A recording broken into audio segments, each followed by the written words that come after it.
This is me. I'm Emma McGowan. I'm a life coach. I'm an energy life coach. And one of the things I specialize in is the Ho'oponopono.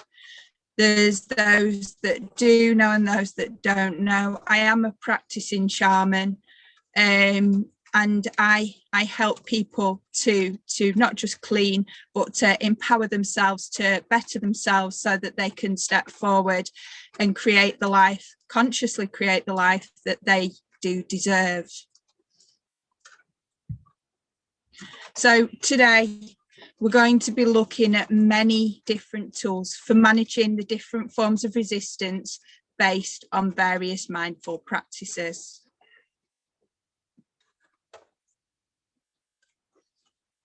Feels weird without the chat box here. So here we go, resistance and the Ho'oponopono. Have you popped me onto the thing for everyone?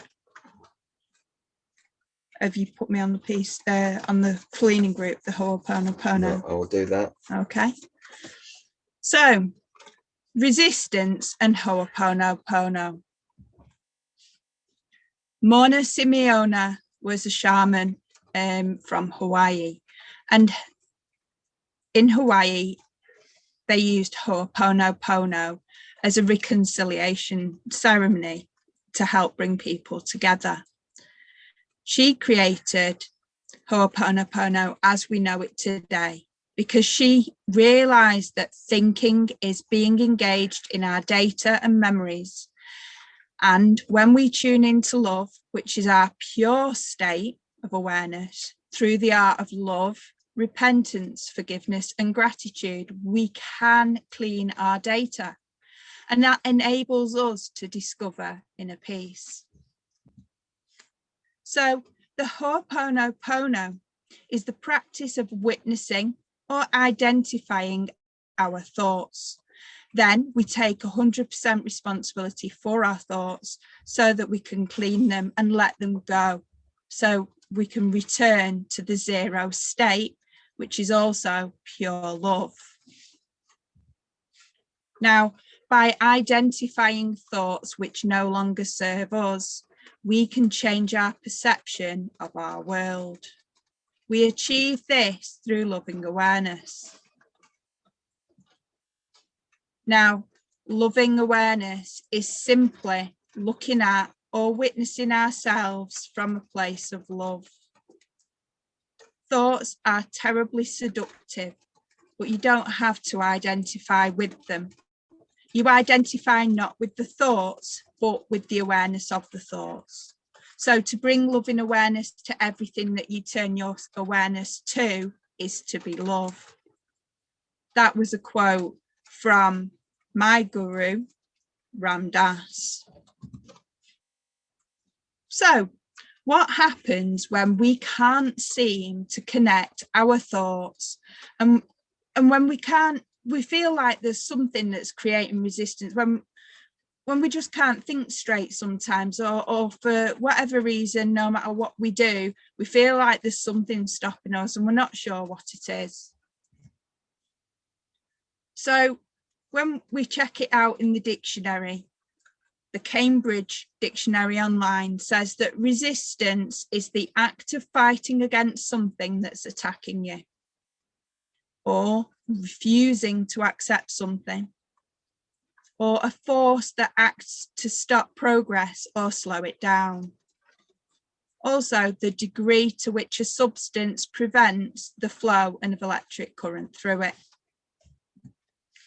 Now, understanding resistance. So resistance is basically something in our mind that's causing friction. There can be resistance when we say yes and mean no. Subconsciously or consciously, do not want to let go. When we cannot think clearly due to too much static created by other thoughts like the monkey mind going on, or when we are feeling pressured into letting go or holding on. The other thing with resistance is when we're not living in the flow. So let's explore this. Do you say yeah when actually you mean no? That's a very, very common thing that brings up resistance. Sometimes in life we say yes to something because we feel that not because we feel yes, but because we feel by saying yes, it makes life easier than saying no.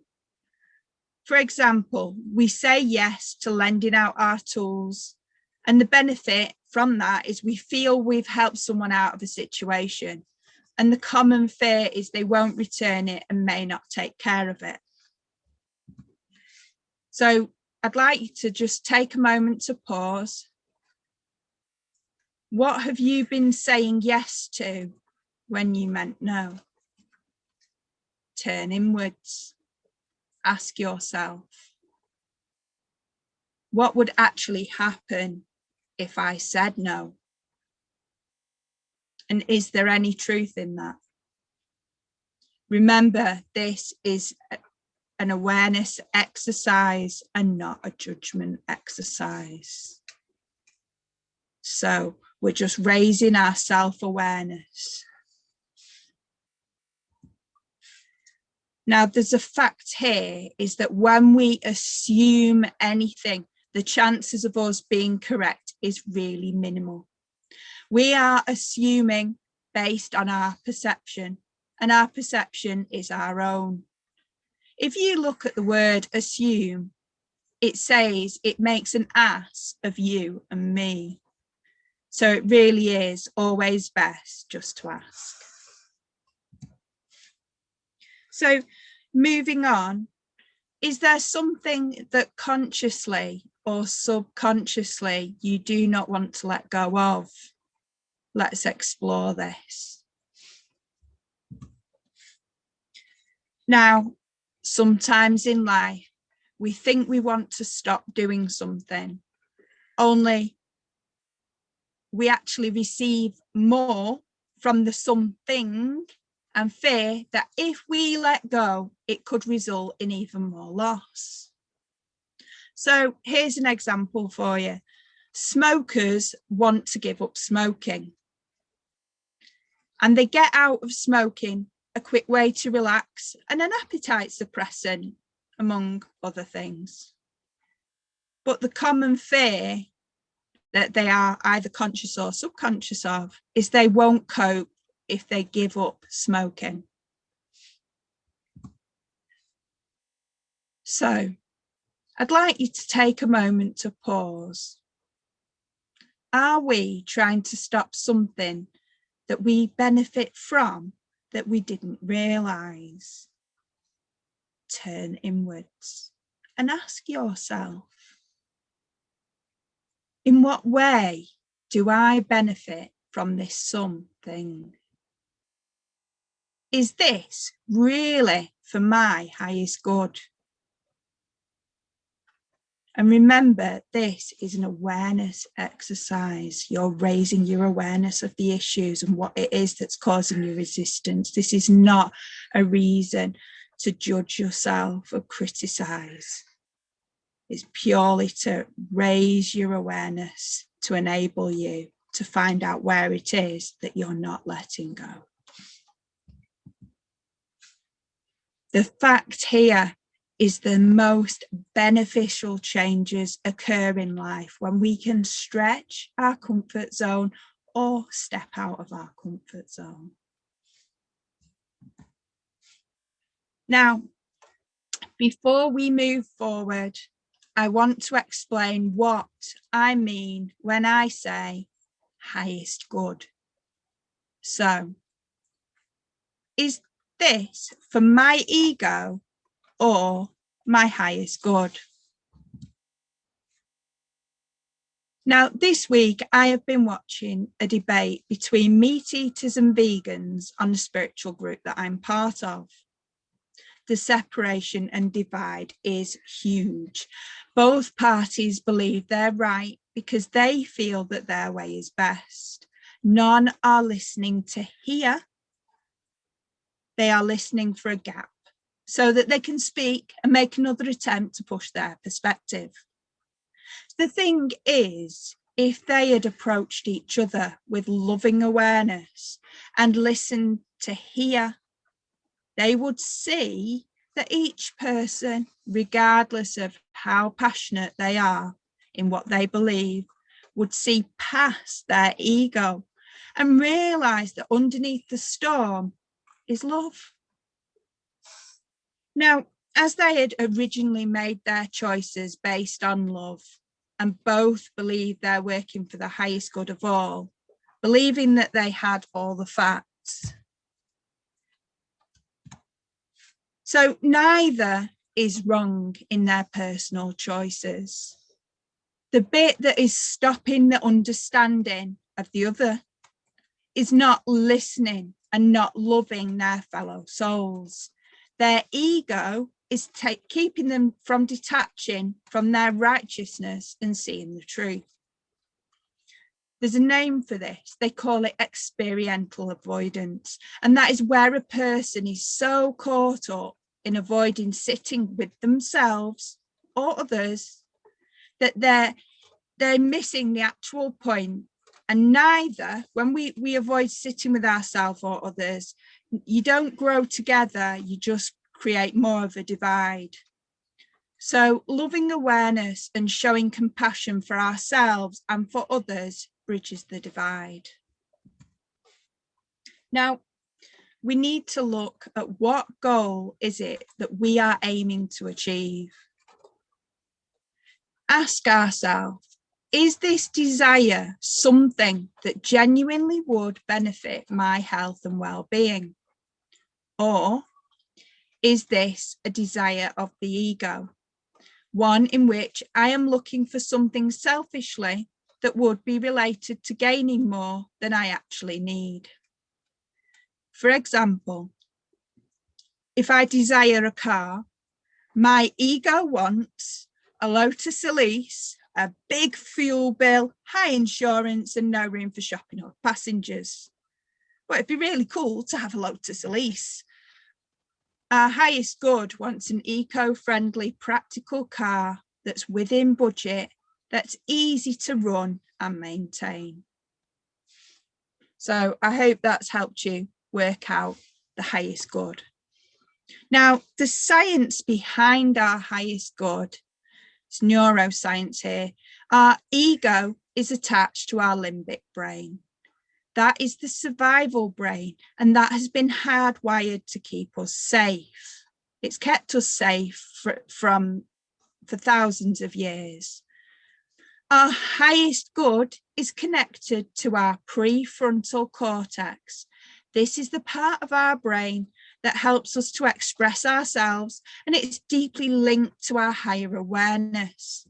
We can rewire our brains to work for our highest good through repetition and teaching ourselves that it is actually safe to move away from survival mode and things that keep us in our comfort zone and move towards loving awareness.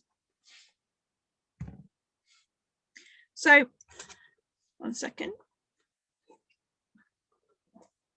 Another form of resistance is when we cannot think clearly due to too much static. That's created, the static's created by other thoughts, other things going on in our mind, most commonly known as a monkey mind, you know, when we have lots of going on in our head. So let's explore this. Now, sometimes there is so much going on in our heads, we can't think clearly, and our mind can be bringing up so much we do not know where to begin and often feel overwhelmed by our thoughts. So, for example, when we have mind fog or cannot distinguish between one thought and the next, and it's all one big spaghetti junction of thoughts. Now, I don't know what the benefit is, to be honest, but what we do live and believe becomes our normal. And our normal is what brings us comfort because we're familiar to it. the common fear here is that if we do stop and actually sit and think and, you know, try and be with our thoughts, that things are going to get much worse. So I'd like to invite you to pause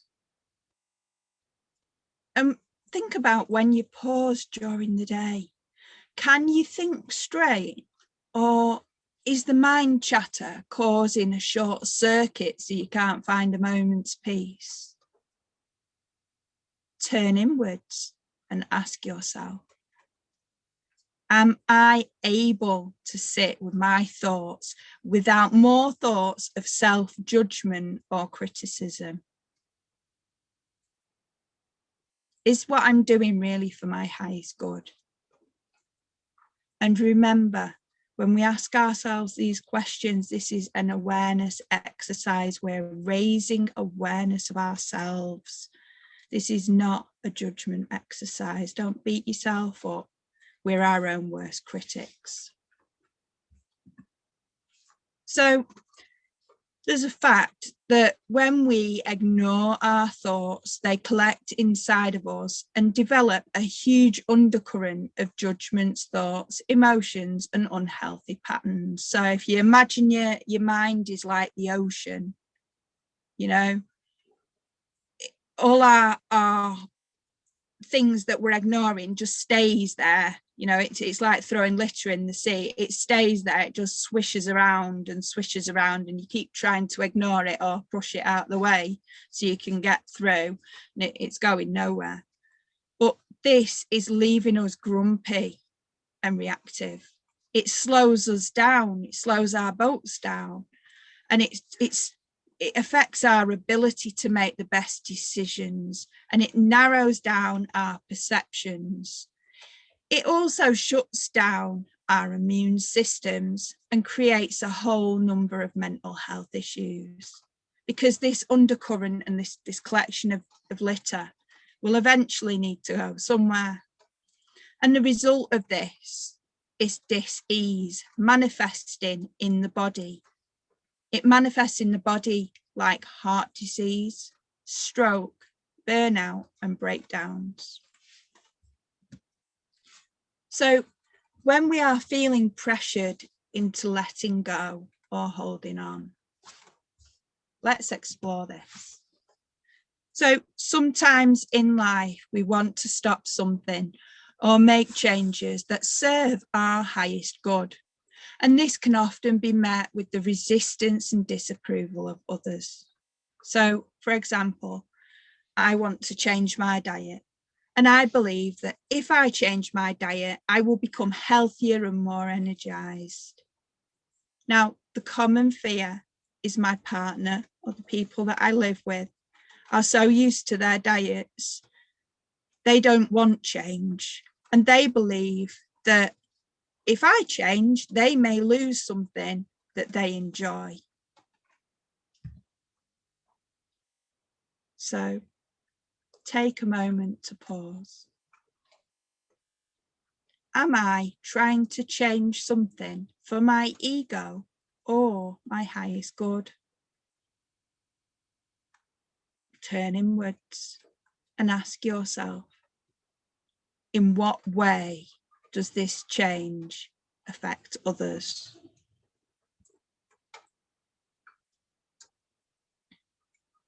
Is it really for my highest good? Now, this is an awareness exercise. We're doing it to raise our self-awareness, not to give ourselves a talking to.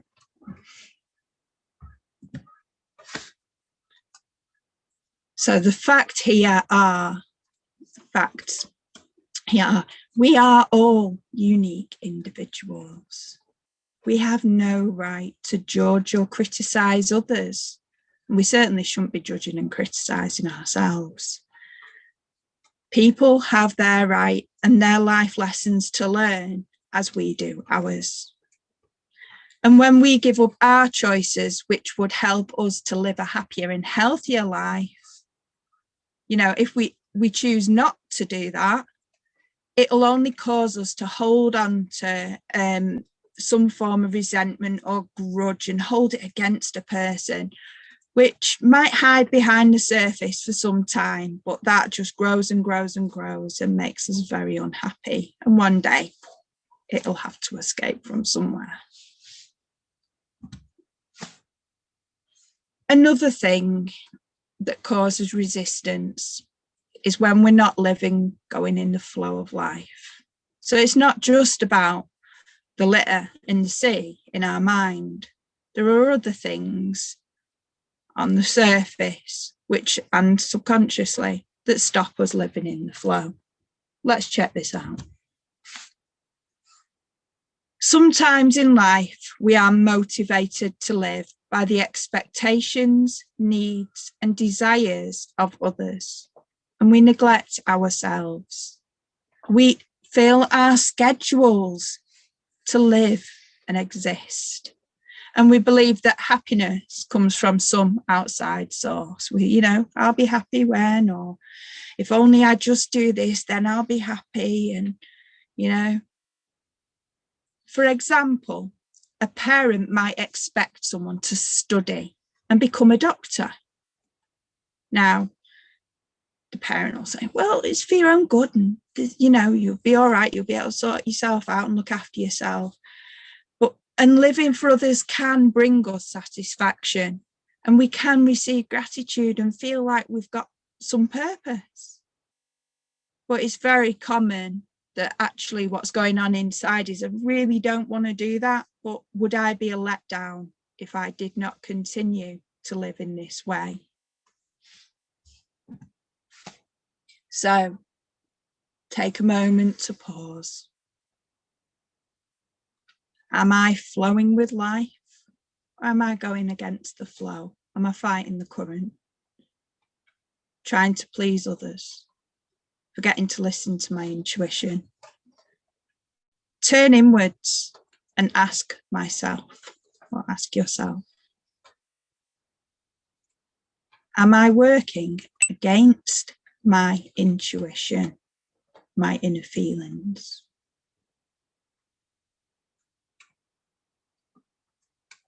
And is this really for my highest good?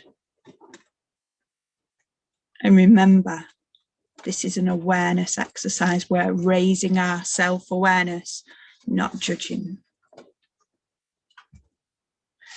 When we live in alignment with our highest good, we become motivated to live for the highest good of all. This means that we can drop our stories, drop the high expectations that we've lived by, and this includes social conditioning and the limiting beliefs which no longer serve us.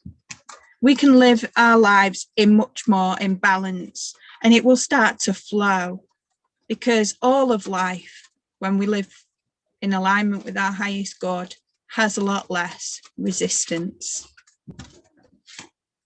Life is supposed to be easy. We are supposed to live in what they call flow motion, where we think, feel, and act from a place of loving awareness.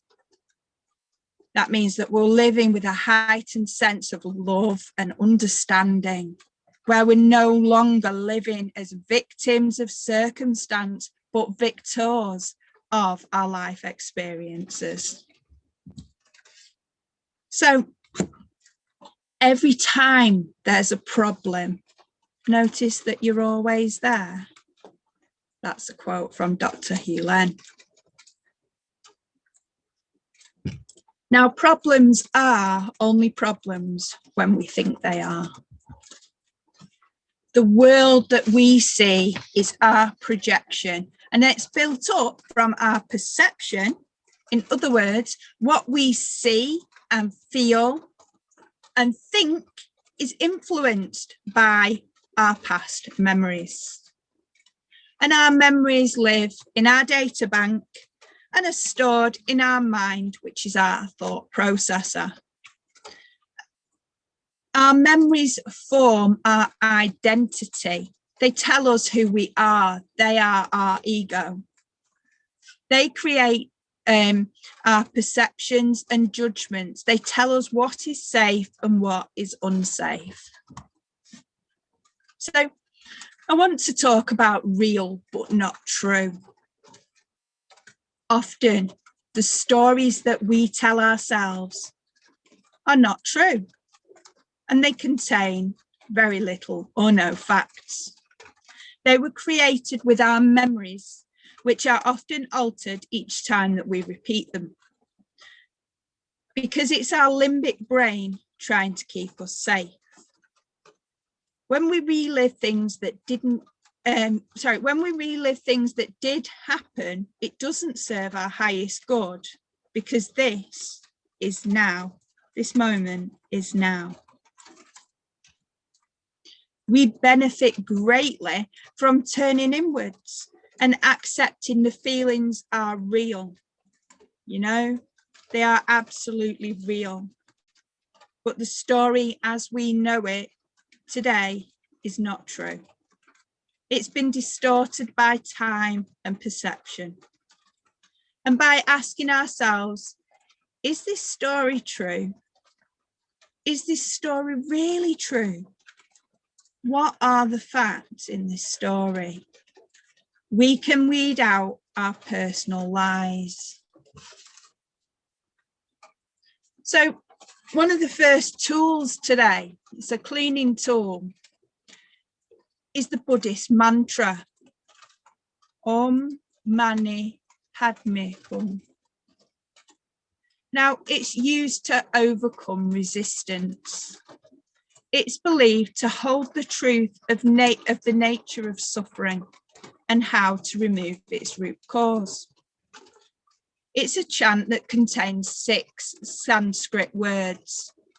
Om is the vibration of the universe, and it's believed to destroy ego and attachment when chanted. Ma, bless you. Ma is to establish ethics and sever our connection to jealousy. Ni, that establishes patience and removes our attachment to desire. Pad removes attachment to prejudice and establishes perseverance. Me, it releases possessiveness and establishes concentration. And hum, that removes attachment to hatred and establishes wisdom. Om Mani Padme Hum.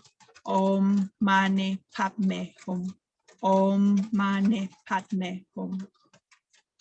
So when we repeat that and say that over and over, it can help us destroy ego, establish ethics, helps our patience, helps us let go of what we desire.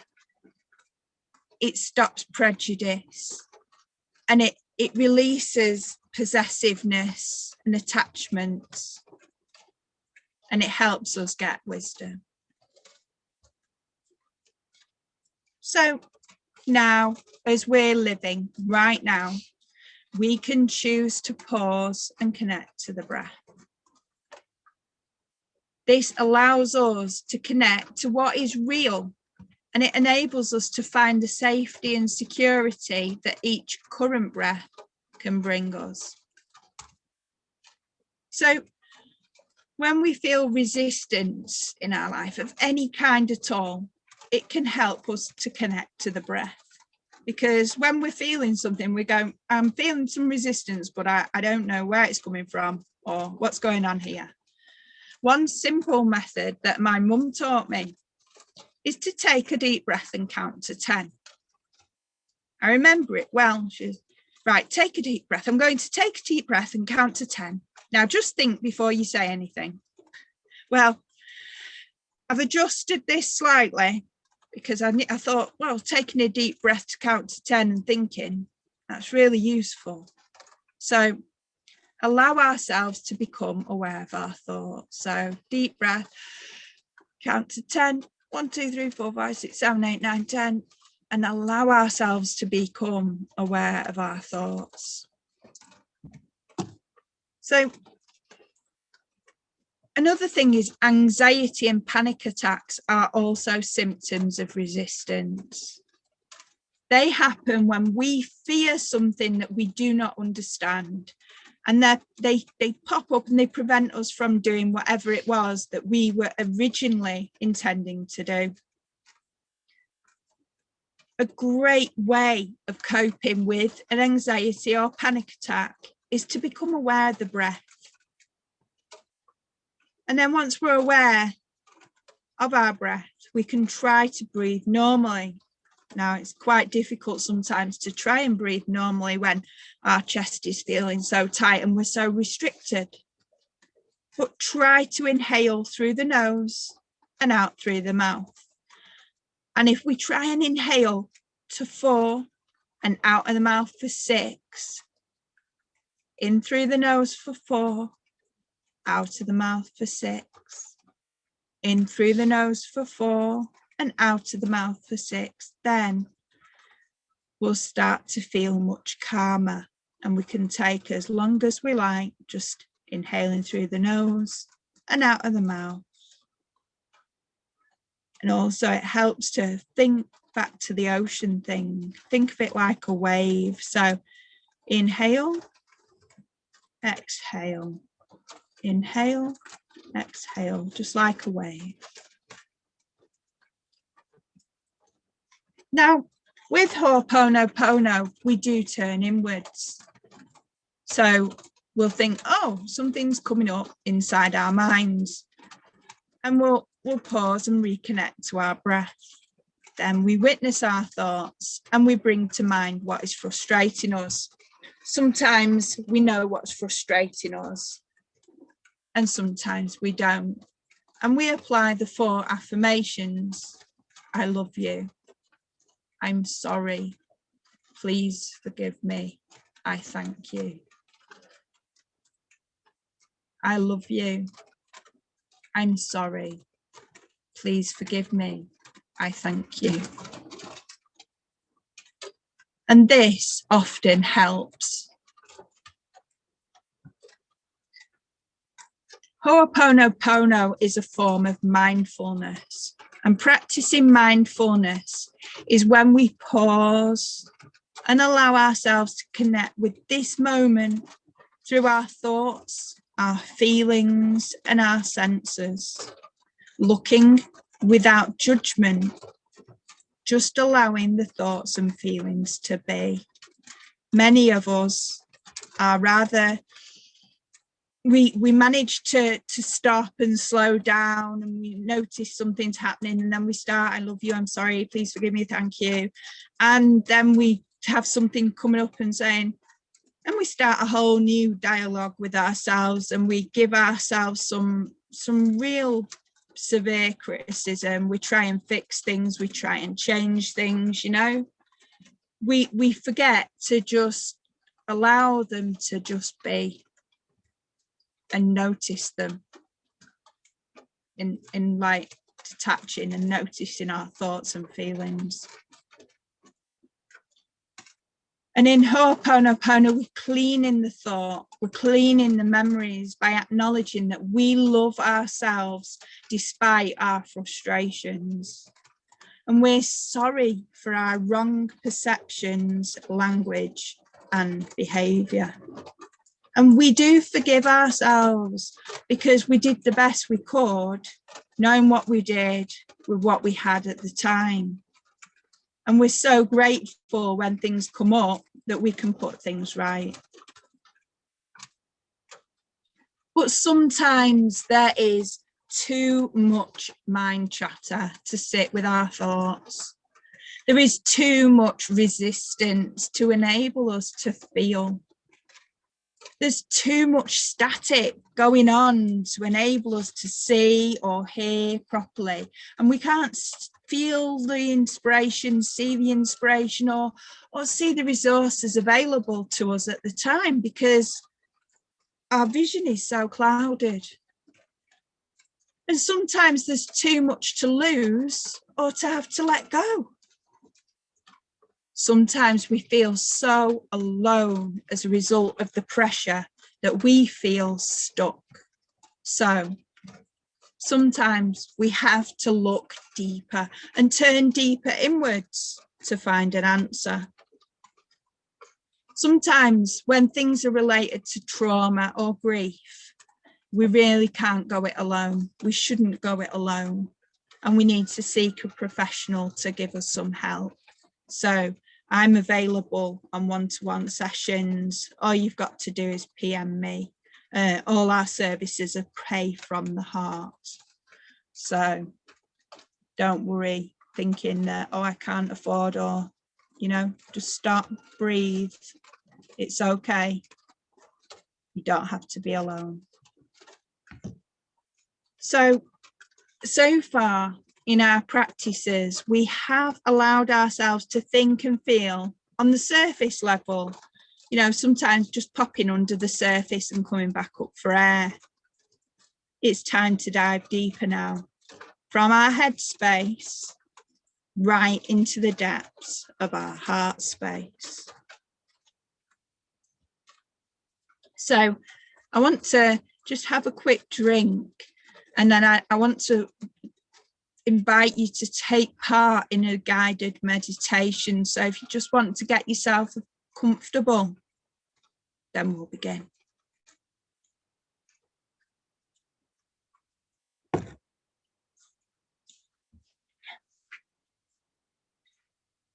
So we start by connecting to our breath and allow ourselves to breathe in naturally. So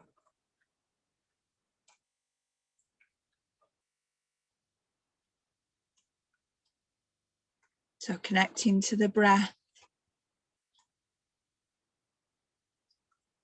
Close your eyes if you can and allow yourself to become aware of your body. Notice the breath entering your body. How does it feel? Does the breath carry any scent with it? Can you taste anything on the scent in your mouth? Can you feel the air entering your lungs? If you pop your hand on your chest, can you feel your chest rising and falling? Becoming aware of your body's positioning,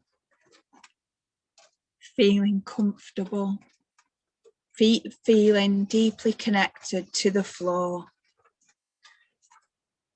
feeling safe, secure and grounded. Now scan your body now, feeling for any tension. And as you do, allow yourself to release any of the tension that you feel in your feet, your ankles, your legs, your bottom, your stomach, your chest, your neck, your head, your shoulders, your arms and your hands. And now visualize feeling the warm and loving light of the sun, Papa Inti, illuminating and protecting your body with its golden rays. And hear the mantra, Om Mani Padme Hum, Om Mani Padme Hum, Om Mani Padme Hum, Om Mani Padme Hum, Om Mani Padme Hum, Om Mani Padme Hum, and place your hands on your heart.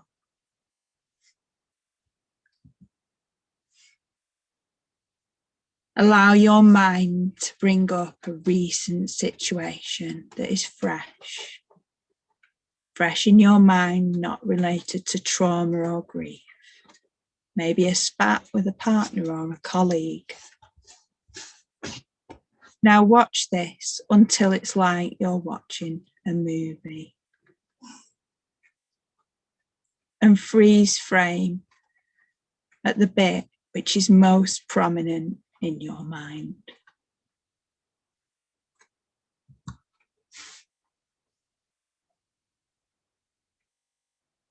Ask yourself,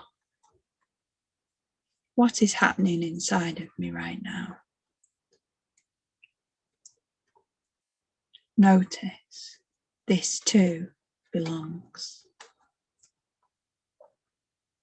What feelings are most intense? This too belongs. Can you sense any form of resistance? And in what way are you trying to say no to your true feelings? Is there any blame, judgment, criticism? Are you trying to help or trying to fix yourself or someone else?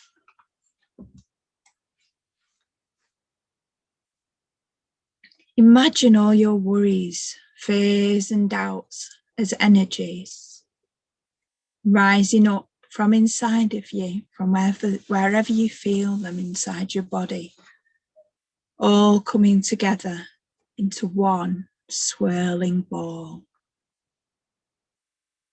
And watch now as the sun takes over and draws these inner frustrations into his long, strong rays. And notice now that as the sun's got the weight, you feel lighter.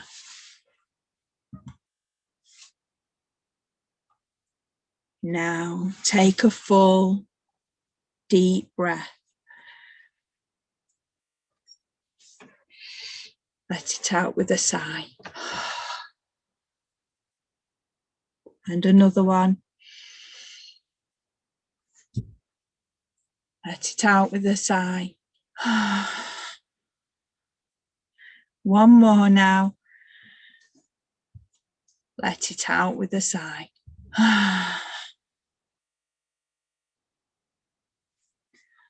And now bring up the same situation and watch this like you're watching a movie.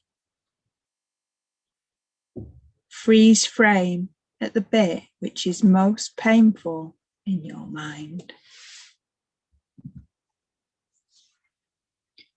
Now ask yourself, can I allow myself to be with this? Can I allow myself to feel these real, raw feelings authentically, without judgment, without criticism, without trying to fix or change this? And sense that you can allow it to be. It's safe now.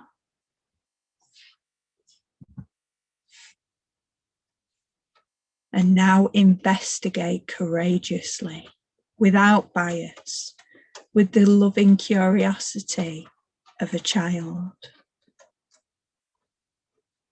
What is happening inside of me right now? Witness the layers of vulnerability. And what feelings can I feel that are the most intense? Place your hand there. Place your hand on the part or parts of your body where the feeling is most intense. And now tune in to your future self, your highest and wisest self. What comforting words of love, compassion, and wisdom can you gift your innermost vulnerable self today? Take a moment to pause.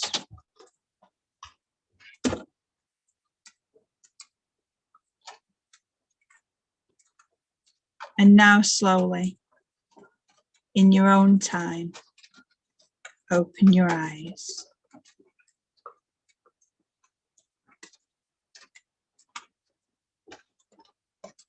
You just allowed yourself to feel. And if you think you felt numb, that is perfect. If you felt angry, perfect. If you felt guilty, perfect. If you felt sad, perfect. However you felt, you allowed it to be so. And I'm really, really proud of you.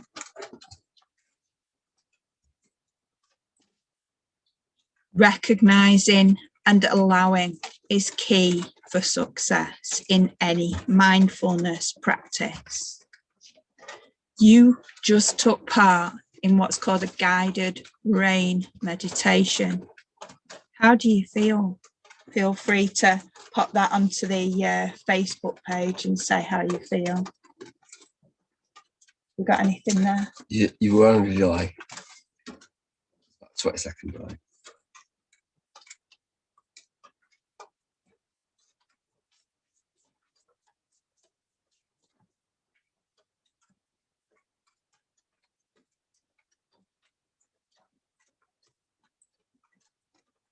Well, rain is a really effective way to help you remember how to move into your heart space. True feeling brings true healing and flow. It's only the resistance that stops us being true to ourselves and true to how we feel in our hearts.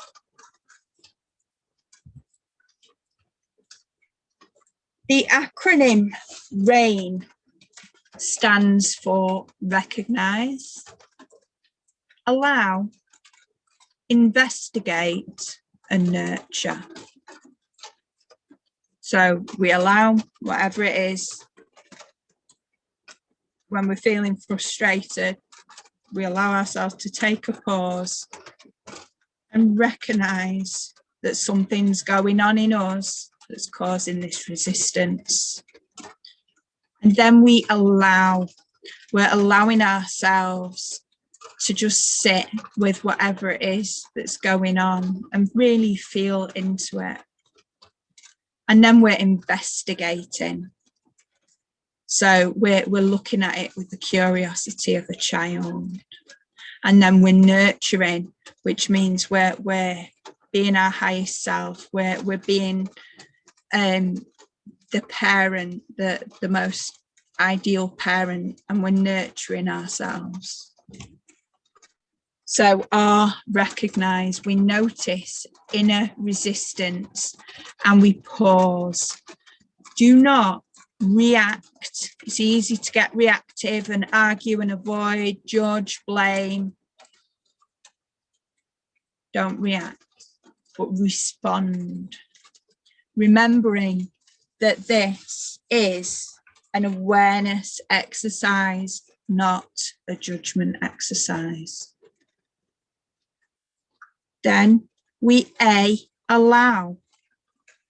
We allow ourselves to sit with the feelings without judgment, without criticism, without trying to fix or change it.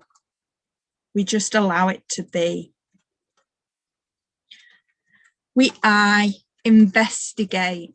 So we feel into how we really are in this moment and where we can feel it in our body. Where is this feeling manifesting, you know? Is it in our chest, in our heart space, in our stomach, in our legs, you know? And then we nurture. Know that it's okay to feel exactly how you feel in this moment. And allow our higher self to comfort us and nurture us. So now, after the rain with Ho'oponopono, After the rain, the recognize, the allow, the investigate and nurture, you may now have many things come up for you. These can be more opportunities to clean and let go. Rain helps you pause and recognize instead of being reactive. And it can take you deep into your heart. It can help you go much deeper and change your life. It deeply raises your self-awareness. And using the Ho'oponopono allows you to recognize that there's something going on and respond without being reactive, and take 100% responsibility for your thoughts, your language, and your behavior. So allow yourself to be with the thoughts and feelings without judging, without trying to fix or change, criticize or blame. And then whatever's coming up, clean on them. I love you. I'm sorry. Please forgive me. I thank you. I love you. I'm sorry. Please forgive me. I thank you. I love you. I'm sorry. Please forgive me. I thank you. I love you. I'm sorry. Please forgive me. I thank you. Loving awareness, Ho'oponopono and rain help you to take a pause so you can take a U-turn from reactivity to response, so that you can be more real with yourself and others. And if any more resistance comes up, please remember rain to recognize, allow, investigate and nurture. You can use rain as often as you like. It is incredibly versatile. Our breath can, in a very, very short amount of time, take us from to it can connect us all to what is. It is the doorway to our soul. The Ho'oponopono helps us to pause and clean all layers of our frustrations. I love you. I'm sorry. Please forgive me. I thank you. I love you. I'm sorry. Please forgive me. I thank you. I love you. I'm sorry. Please forgive me. I thank you. I love you. I'm sorry. Please forgive me. I thank you. And like Ho'oponopono, rain rarely works in just one sitting. You need to be committed to your journey. If you are committed, you will not fail. And remember that you can use rain whenever you feel resistance by recognizing something's going on, allowing yourself to sit with the feelings without criticism, blame, trying to fix things, and allowing yourself to investigate. When we investigate, we are not asking ourselves the wrong questions like, why me? We're checking it out with the curiosity of a child. We're not blaming ourselves. We're taking responsibility. We're investigating, and we're just saying, you know, what can I feel? Where is it what I feel in my body? And can I sit with this? And how do I really feel right now? And then nurture, our highest self, can come in and say, it's okay. It really is okay that you're not okay right now. I love you. And give yourself those words of comfort that your inner self, your most vulnerable self, was not allowing you to hear. Our end goal with rain and Ho'oponopono, loving awareness, is to attain inner peace, not just in one situation, but in our whole lives. This is called the peace of I. This is the peace we achieve through applying the Ho'oponopono in our daily lives. We can achieve this through taking responsibility for what we can control and coming to terms with what we can't. Admitting we're not perfect. We all make mistakes, and that's okay. And showing gratitude for all in existence, even the problems and frustrations that come up, because we're getting to clean. You know, how else would we know that they existed? And showing ourselves and others unconditional love.